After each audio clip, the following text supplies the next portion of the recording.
तो जैसे कुछ स्विमर्स होते हैं जो अभी जस्ट ज्वाइन किए हुए हैं, ठीक है, तो उनको ब्रीथिंग सबसे ज़्यादा प्रॉब्लम होती है।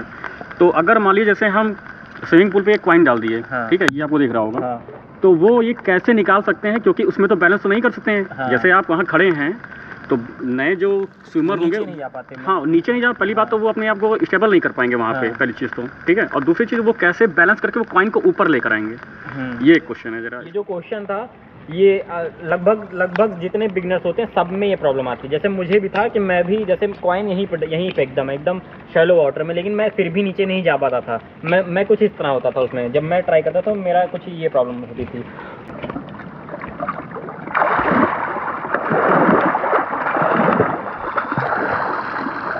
मतलब क्या होता था कि मैं नीचे ही नहीं जा पा रहा था, मैं ऊपर ही हाथ चलता रहता था मेरा, और मुझे दिखती थी कॉइन बल्कि, लेकिन मैं नीचे ही नहीं जा पाता था।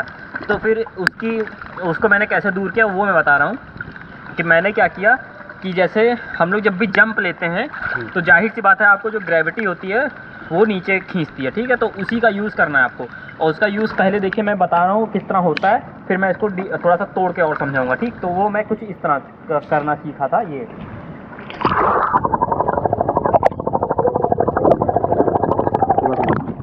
तो देखा एक बार फिर से, एक बार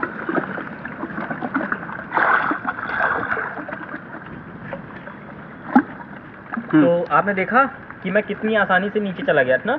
एक ही तो उसमें ये होता है जब भी हम जंप करते हैं चाहे पानी के ऊपर हो चाहे नीचे, तो जाहिर सी बात है ग्रेविटी आपको नीचे खींचेगी, तो हमको इसी का यूज़ करना है। जैसे हम लोग जंप लेंगे पानी में तो आप अपनी बॉडी हल्की से आगे कर दीजिए, ठीक, हल्की से आगे करके ऐसे आगे की ओर आपको थोड़ा सा रोल होना है, मतलब आगे की ओर रोल होना है। तो जो आप जंप लेंगे ना तो आपने फोर्स लगा दिया, अब उसका जो जैसे आपने एक्शन कर दिया, अब जब उसका रिएक्शन होगा तो आपको उसी रिएक्शन फोर्स का यूज़ करना है। तो आप ऐसे जंप लेंगे, हल्का सा बॉडी आगे घुमा देंगे और फिर नीचे अपना सर कर देंगे, तो आप ऑटोमेटिक आपको आधे तक तो ले चला जाएगा, आधे तक आप नीचे चले जाएंगे। फिर आप हल्का से ऐसे हाथ पुश करेंगे तो आप नीचे एकदम फ्लोर पर टच हो जाएंगे, क्या। तो इसकी प्रैक्टिस आपको करनी है। जैसे आप बिगिनर है, आपको प्रैक्टिस करनी है। तो जैसे वो कोना है, पुल का कोना है ना, तो आपके इसी पुल के कोने पे ऐसे आगे खड़े होना।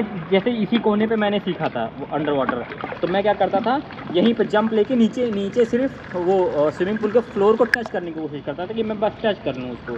तो उसी तरह आपको करना है, जंप लेना है, जंप करके अपने बॉडी को आगे की ओर रोल करना है और बॉडी को थोड़ा सा रिलैक्स छोड़ देना है, तो बॉडी नीचे चली जाएगी, ये इस तरह।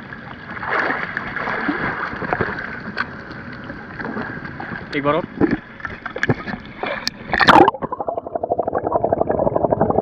जैसे आप खड़े हैं तो क्या ये हो सकता है जैसे हम कॉइन हमें फील हो गया, कॉइन मेरे बगल में ही है, ठीक है, तो हम ये सोचते हैं कि मतलब हम नीचे तुरंत बैठ जाएं, जैसे बैठने की पोजीशन पे, और तुरंत हमें पता चला कॉइन ये है, या कॉइन का हम वो डायरेक्शन देख लें कॉइन कहाँ पे है, फिर दूसरी बार जब जाएंगे तो कॉइन उठा सकते हैं। क्या ऐसा कुछ हो सकता है? तो पानी के अंदर इसका एक और मेथड होता है, जैसे मैंने ये बताया कि आप जंप लेके जाएंगे, इसका एक दूसरा मेथड होता है। उसमें आपको क्या करना है, ये जैसे ऐसे ही है ना, ऐसे बैठते हुए, जैसे आप पानी के ऊपर पहले समझिए, पानी के ऊपर आगे बता रहा हूँ। जैसे एक मेथड और होता है, जैसे आप ऐसे खड़े हैं पानी में, सपोज करिए बैठिए और ये हाथ है ना, इस हाथ को इस तरह कर दीजिए बस। तो इससे क्या होगी, आपकी बॉडी तुरंत नीचे बैठ जाएगी। तो अगर आप इधर लेफ्ट या राइट में है तो आप वहाँ से कॉइन उठा सकते हैं। तो पहले अभी मैं ऊपर से दिखा रहा हूँ, फिर आप इसको अंडर वाटर व्यू भी देख लीजिएगा।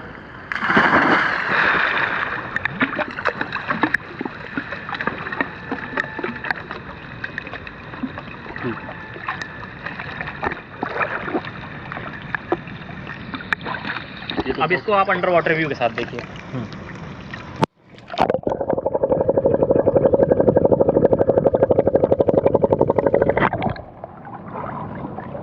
तो ये जब मेथड आप करेंगे तो भी आप आराम से पानी के नीचे चले जाएंगे जहाँ पे कॉइन है, ठीक है।